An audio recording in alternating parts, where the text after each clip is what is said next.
Yan ang mga foreign objects na nakuha sa crime scene noong preliminary investigation. Hindi po ba delikado to?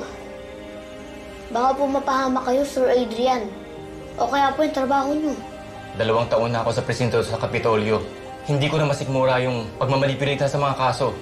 Dito man lang sa kaso ng tatay nyo makatulong ko maitawid yung pagkakamali nila. Pabigyan ng hustisya. Salamat po, Sir Adrian.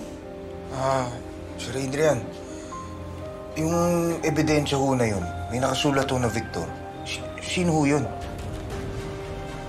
Kap Rambo, may kilala ka bang Victor? Wala po akong kilalang Victor. Pero hindi ko lang po alam kay tatay. Tsaka kilala naman po namin lahat ng kakilala ni tatay. Masyadong maraming Victor sa mundo.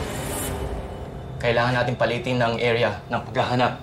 Minsan, tingnan mo yung botones. May nakasulat, Mabuhay Industrial Works. Mga klarong ebidensya na to Ano bang ginagawa ng mga pulis? Nag-iimbestiga ba sila dito? Hinanap ba nila yung Victor na yan at kinausap man lang? Wala namang nabanggit si Chief Vasquez sa mga ebidensya na to Tsaka dyan sa Victor na yan. Boy, kasi nga, may cover-up na nangyayari.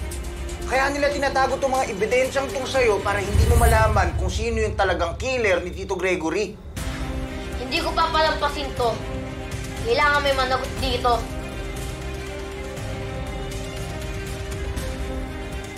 Wait mo!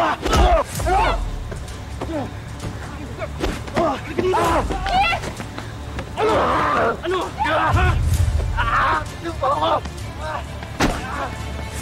Tarantado ka? Bago, Oliver!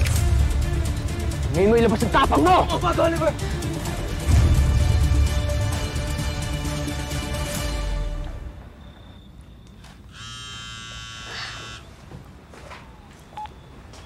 Ano yun? Kuya, tulungan mo kami. Ano nangyari dyan, Riley?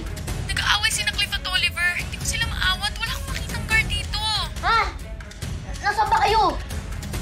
Dito sa parking. Sige, pupunta na kami dyan. Kap, ano nangyari?